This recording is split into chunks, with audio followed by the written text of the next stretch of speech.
Bitta meni nazarimda inson keksayib borgan sari o'zi tug'ilgan, mehr qo'ygan joyiga yanada muhabbati oshib boraveradi. Men shunday deb o'ylayman. Yoshligimda, bolalik paytimda ilk bor Nuratani bozor joyida bir ikkiga bo'lingan arig'i bo'ladi, bor. Hozir ham bu abadiy irrigatsiya, melioratsiya degan narsalarni mana shu Nurataning qadimiy insonlari nihoyatda yuksak darajada shuni ko'rsata olganlar. Ariq ikkiga bo'linadi, chashmadan chiqqan ariq, keyin dova tomonga ham borib ajraladi.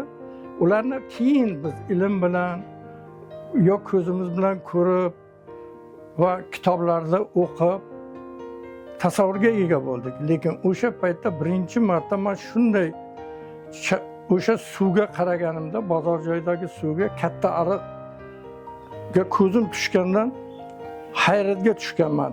Undagi baliqlar bo'lmasa hovlimizdan ham oqardi. Lekin u yanada ko'm-ko'k chiroyli ko'rinib, ko'zimga boshqacha tasavvur uyg'otgan edi. Va o'zimcha o'ylavdimki, yoshligimdagi birinchi bir insoniy tuyg'u, vatanga bo'lgan muhabbat tuyg'usini shu go'zallik namoyon etgan edi deb o'ylayman. Hamisha men shu ko'z oldimda doim turadi va tariximizga bo'lgan mehr muhabbatimni oshirgan edi. Kichkinaligimda kitobga mehr qo'ygan paytimda shu shoirlarimizga, umuman Nuratadan kim o'tgan? Qanday shoirlar bor, yozuvchilar bormi, tarixchilar bormi degan bir qiziqish o'z-o'zidan kelib qolgan. Eng erta tongdan tashqariga chiqqan paytimizda, u paytda rahmatli chollar, qo'ni-qo'shnilardan boboylar chiqib, supada toshni ustida o'tirib, o'zaro suhbat qurishardi va oftobning nurlari kelib mana shu bir qandaydir mahallalarni yoritib nima qilganda ajoyib suhbatlar qililardilar. Men oqtovga qarab havas bilan boqardim. Sababi biluvdimki, kitoblar o'qiganimda Ergash Jumanbulbul o'sha qishloq atrofida tug'ilganligini his qilgan, eshitganligim uchun keyin boboylardan bir so'ragan paytimda boboylar bemalol Ergash Jumanbulbul haqida faxrlarni hikoya qilib bergandilar. Mana shu vaqt zamoni keldi. O'zimizni, meni tug'ilgan yurtimdan chiqqan buyuk insonlar haqida ham qandaydir bir qo'limdan kelgancha baholi qudrat, biron narsalar yozish ishtiyoqi paydo bo'lgan deb o'ylayman. Birinchidan Nurata tarixini o'ziga bo'lgan mehr muhabbatim, ikkinchidan o'sha yurtimdan chiqqan buyuk insonlar, siymolar haqida bir qandaydir badiiy narsalar yozishga harakat qildim. Mana shu narsalarni bolalikdagi endi bolalikdagi ajoyib tuyg'ular, ajoyib voqealarga bog'lanib ketaveradiki, bularni zamirida yon qo'shnilaringizdan boshlab, umuman mahalladoshlaringizdan boshlab, keksa yoshlardagi mehr muhabbat, ulardagi fazilat xarakterlar o'zidan o'zi bo'lajakdagi asarlaringizga ko'z oldingizga kelib ayrimlarini tasavvur etishgacha yetib borasiz. Agar siz ijodkor bo'la olgan bo'lsangiz, chunki o'shalar sizga xarakter beradi. Ularning har bittasi, har bir insonni o'zi adabiyot uchun bular xarakter, tirik hayotingizni ko'rsatuvchi bir oyna, ko'zgu bo'lib ko'rinaveradi va o'z-o'zidan biron voqealarga bog'lanib qolganligini ham bilmay qoladi odamzod. Nuratadagi ikkinchi o'rta maktabga borganman. Keyin 1959-yilda maktab-internat paydo bo'ldi, tashkil qilindi. Shu maktab-internatda men ta'lim oldim. O'sha maktabimni eslasam, hozirgi kunda u maktabimning joylari hammasi tugatilib, bir boshqa maqsadlarga ishlatib yuborildi. Uy joylariga aylanib ham ketdi. Lekin men hamisha faxrlanib va hamisha meni ta'lim bergan ustozlarimni eslayman. Sababi bu maktab meni nazarimda respublikada deyishga men haqliman. Ta'lim tarbiya berish nuqtai nazardan yuqori darajada turgan maktab internat bo'lgan. Men mana shunday maktab internatdan ta'lim olganimdan hamisha faxrlanaman va o'sha o'qituvchilarimizni ta'zim qilaman. Bu maktabning direktori bo'lgan Munavvara Qurbonova, joylari jannatda bo'lsin, nihoyatda qat'iy, dono, aqlli ayol edilar. U kishi rus, o'zbek, tojik tillarida bir xil gaplashardi va bir darslarni o'zbek, rus tillarida bir barobar olib borayotgan inson aqlli edilar. Shu boisdan keyinchalik u kishi Nurota rayon partiya komitetining birinchi sekretari lavozimida ko'p uzoq yillar ishlab xalqning ko'nglida joy olgan odam edi. O'shanda haftaning 4 kuni to'garaklar kuni bo'lardi. Men shaxmatga borib ustoz bilan kelisha olmagandan keyin meni u yerdan quvishdi. Keyingi kunlarda ko'chada maktab maydonida yolg'iz yurgan edim. Nimaga bu qatnashmayapti to'garakka deb Qurbonovni o'zlari ko'rib qolib chaqirdilarda meni yetaklab olib borib etik do'zni oldiga qo'ydilar. U kishi ham Safar bobo deyardilar. Men etik do'zligini bo'lmasa o'rganasan deb. Oradan bir hafta o'tgandan keyin u yerga men tez borib turdim. Chunki qarovullar, ayrim kishilar u kishini atrofda qish payti edi, pechkana atrofda huzur qilib gaplashib o'tirardi, choyxo'rlik qilib. Men ham borardimda bu kishini shogirdiman deb rosa gap berib turdim. Qurbonova kirib keldilarda, "Berni ham shunday gapdonlik qilib buzayapsanmi?" deb u yerdan ham quvilganman. Keyin yana adabiyot to'garakka borib qatnashganman. Keyin nimaga bu voqeani aytdim? Inson uchun hayot davomida hamma kasb kerakli ekan. Oila qurdik, farzandli bo'ldik, Xudoga shukrlar. Nima bo'ldida qizim bir botinkasini kiyayotganda bog'ichlari buzilib, shu bormayman deb yig'lab boshladi. Shunda men shuni tuzatib bera olmaganman. Endi men ertalab maktabga borish kerak, etik do'zga yoki bir joyga olib borib tuzatib kelish kerak. Shunda o'sha paytda nega shu etik do'zlikni ham o'rganmadim? Ish berar ekan-ku hayotda deb o'zimga bir tasalli topib kulganman. Qarang, insonga kasb u oddiymi, murakkabmi? Endi murakkabga kelsak, meni nazarimda kasblar har xil, lekin yozuvchilik kasbi eng murakkab kasblardan biri hisoblanadi.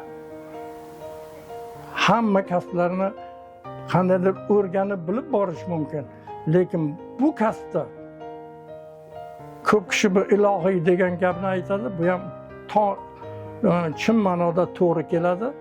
Sababi ijod jarayonida ba'zan inson o'zi nimani yozayotganligini va qanday so'zlarni ishlatib qo'yganligini sezmay qoladi. Shu nuqtai nazardan men aytmoqchimanki, bu va xarakterlar gavdalanib kelishlar, xayolda o'sha narsalarning ko'rinishini qanday tasvirlab berishlar o'z-o'zidan ijod jarayonida kelib qolganligi uchun ham bu ilohiy deyish mumkin deb o'ylayman. Men o'zim o'qigan maktabni qanchalik yaxshi ekanligi haqida ko'p gapirishim mumkin. Mana shu o'zi badiiy sahna asarlarini bizlar qo'yayotganimizda o'zimiz to'qirdik. O'zimiz ijod qilardik. Va menimcha meni ijodkorlikka da'vat etgan, o'rgatgan narsa ham shu maktab internatimizdagi bo'lgan sahna ko'rinishlari uchun tayyorlab berayotgan sahna asarlarini ko'pini og'zaki bo'lsa ham, yozma bo'lsa ham yozib berib, aytib bo'lib, keyin birinchi o'rinlarni olishga harakat qilardik. Shu maktabimizdan e'tibor beraylik. Kalonov Nuriddin rassom chiqdi Respublika miqyosida. Jo'raqulov Jabbor degan bir do'stimiz, ular bir sinf bizlardan yuqori edi. U teatr va rassomchilik institutida murabbiy, o'qituvchi, ustoz bo'lib, ko'p aktyorlar nimalarga ta'lim berishga harakat qildi. Mana qarang, o'shaning sababi sahna san'atga bo'lgan bizdagi qiziqishni uyg'otgan narsa hammasida qadrdon maktabimiz bo'lgan. Haqiqatdan mana o'sha paytda men jurnalistika fakultetiga kirgan paytimda O'zbekistonda Toshkentda jurnalistika haqiqiy fakulteti birinchi marta ochilgandi. Unga kirish juda qiyin bo'lgan. 68-yillarda o'qishga kirgan bo'lsak, o'sha paytda respublikada eng qiyin fakultetga kirish bu jurnalistika bo'lgan. 25 kishi o'qishga olinardi. Keyinchalik mana yuridik fakultetlar zo'r bo'lib ketdi degan gaplar paydo bo'ldi, lekin jurnalistikaga kirish qiyin edi. Sababi uning maqolalari matbuotda chiqqan bo'lishi kerak. O'shalar nazoratdan o'tgan bo'lishi kerak. O'zbekiston jurnalistlar uyushmasidan ruxsatnoma, tavsiyanoma olib kelish kerak. Keyin uning hujjatlari qabul qilinardi. Ana shunday holatda jurnalistika fakultetida xullas o'qishga kirdim, uni bitkazdik. Bitkazgandan keyin butun umrim jurnalistika sohasida, matbuotda ishlashga to'g'ri keldi. O'sha paytda Ilg'or Chorvador Nurato gazetasi yagona edi. O'shanda mas'ul kotib bo'lib ishladim. Keyin Navoiy viloyat tashkil bo'lgandan keyin Do'stlik bayrog'ini birinchi mas'ul kotibi bo'lib, uni tashkil etishda hissamizni qo'shdik. Keyin O'zbekiston Yozuvchilar uyushmasini boshqarishimga to'g'ri keldi bir 10 yil. Undan keyin men O'zbekiston Milliy teleradio kompaniyasining Navoiy viloyati bo'yicha muxbir bo'lib ishlashga to'g'ri keldi. Hayotimda iz qoldirgan kasbimdan men bir jihat bilan faxrlanamanki, bu yozuvchiligimga juda qo'l keldi. Sababi xalq orasida yurdim. Xalq orasida yurish bu fazilatlar, xarakterlarni ochish, xarakterlarni o'rganish, saboq olish ekanligiga teran tushundim va meni yanada pishitishga, inson xarakterlarini o'z hikoyalarimda, ochiqlarimda va katta asarlarimni yozishda asosan sabab bo'lgan narsa ham shu deb o'ylayman. Endi jurnalistikamizda yana bir narsani aytishim mumkin. Mana falon yerdan jurnalist kelibdi deb birdan o'sha paytlarda, hozir ham shunday holatlar davom etyapti. Jurnalistni boshqacha ruhda kutib olishlar, dasturxon, ziyofatlar tashkil bo'ladi. Men o'shanlardan uzoqlashib ko'pincha faqat tariximizni bilgan, falon qishloqqa borgan bo'lsam, o'shalar haqida, o'sha tarix haqida keksalardan, qariyalardan, momoy boboylardan hikmat oldim, voqealarni eshitib, buyuk siymolar haqida materiallarni to'plashga erishdim. Endi ularning birontasini hozir topolmaysiz. Ularning aytgan har bir so'zi, har bir voqeasi, har qanday oltini gavhardan qimmat. Men o'shalarni o'sha paytda olganligimdan hamisha meni mana shunga yozishga da'vat etgandan xursandman. Hatto mana bir voqeani aytib, bir emas, bir nechta voqeani aytishim mumkin. Men Ergashuman Bulbulning hayoti va ijodiga bag'ishlangan Baxshlar sarvari kitobimda yoki Pulkan shoirning ibrati degan kitobimda 150 dan ziyod keksalar, qari chollar, momolardan xotiralar va ayrimlarining quvvai hofizasi yaxshi bo'lganligidan ular aytib ketgan termalarni yig'ishtirib olishga muyassar bo'ldim. Jurnalistika bu hayotni o'rgatishda asosiy bir manba hisoblanadi. Lekin jurnalistning o'ziga ko'p narsa bog'liq. Agar unda iste'dod bo'lsa, o'sha narsalarni yo'qotmasdan davom ettirish kerak, iste'dodiga mos bo'lgan ijodining qirralariga qarab badiiy narsalarni yozishga harakat qilish kerak deb o'ylayman. Nurotadagi Ergash Jumanbulbul o'g'li nomli madaniyat va istirohat bog'imizda kutubxona bo'lardi. O'sha paytda e'tibor bering, kitobxonlik shu darajada yaxshi bo'lganki, bolalar kutubxonasi alohida va umumiy kutubxona alohida bo'lardi. Keksalar uchun. Men bolalar kutubxonasiga dastlabki paytda ishtirok etib, keyin ko'p doimiy ravishda kattalar kutubxonasiga harakat qilardim. Meni o'sha kutubxonachi opa mudira yetaklab olib borib, meni katta kutubxonaga a'zo qildirgandi. Men ikkala kutubxonadan doimiy ravishda foydalanib turdim. Eng muqaddas kitobimiz o'zi Qur'oni Karimda ham iqra 3 marta sizga o'qi deyishgan. Qancha ilm bilimga ega bo'lsa, u kam.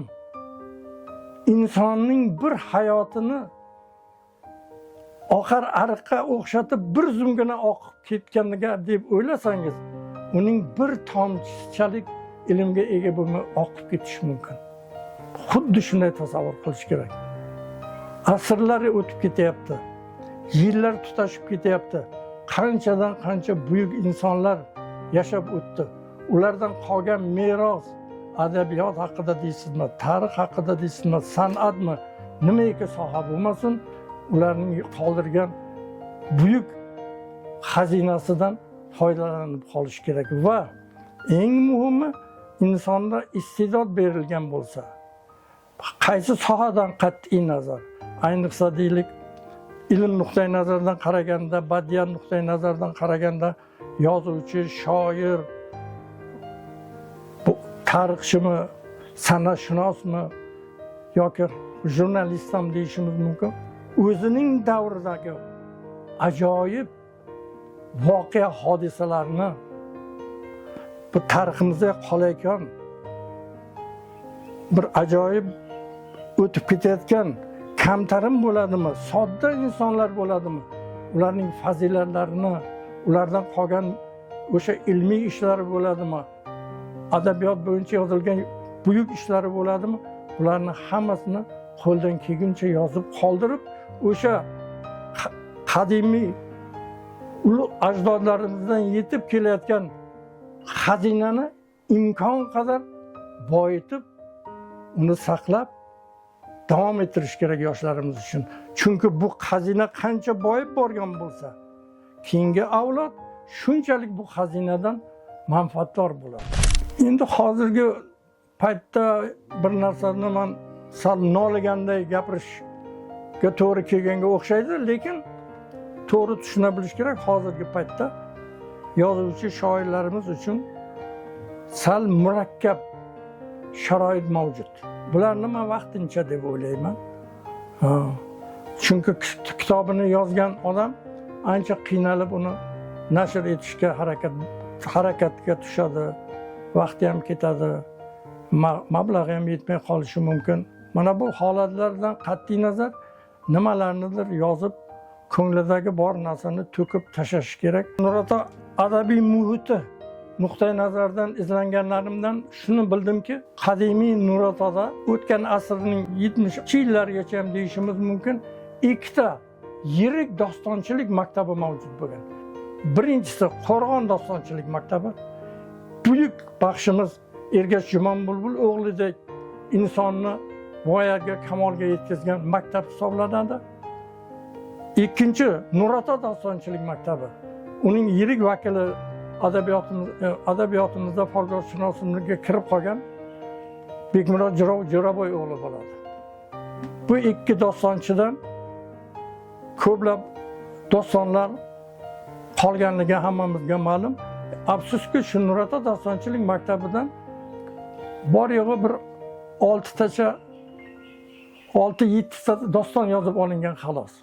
Mana shu ikkita dostonchidan yozib olingan doston yo'nalishining o'zi va bularning o'z tilidan, o'z she'rlarida aytgan, "Men o'rgangan ustozlarim falonchilar edi" deb aytib ketganligining o'zidan Nurota dostonchilik maktabi fanda, folklorshunoslik fanimizda tan olindi. Men uni shu ochib berishda bir ko'p hissa qo'shdim deb ayta olaman. Men birinchidan bu uchun faxrlanish, iftixorlanish tuyg'ulardan uzoqda emas, Nurota farzandi bo'lib, menga nasib etganligidan benihoyat xursandman.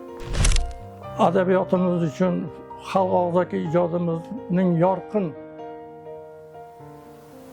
siymosi bo'lgan Ergashimon Bulbul o'g'li va u ta'lim olgan maktab haqida Baxshilar sarvari degan kitobimni yozgan edim. Bu kitob allaqachon kitobxonlar qo'liga borib yetgan.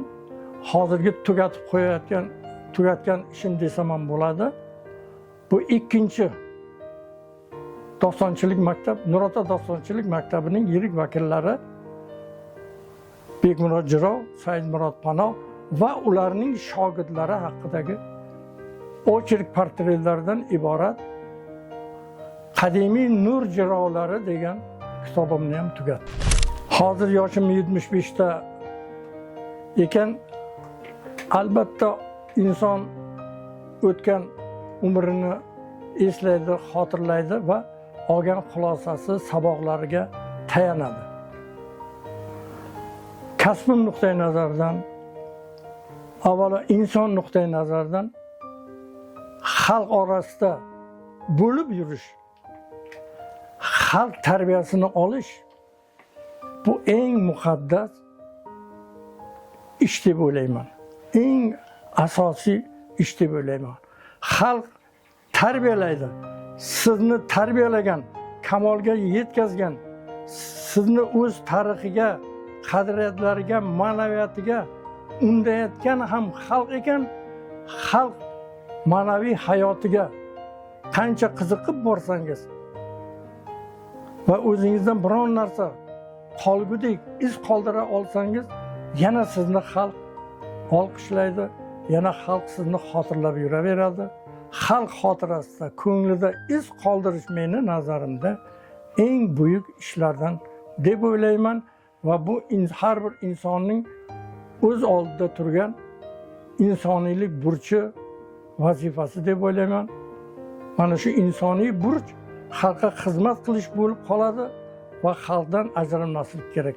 Xalqning dardi g'ami deydi. Undan ham ko'ra xalqni yuksak g'oyalar sari, yuksaklik sari ularga qo'ldan kelguncha ulardan qanday ajoyib ta'limlar olingan bo'lsa, shu ta'limni qaytarib berishga harakat qilish kerak. O'quvchidim hali yosh ko'r. Birinchi bo'lib siz mas'ul kotib bo'lib ishlagan paytingizda yoningizga bordim. Hajralar, she'rlar chop etildi.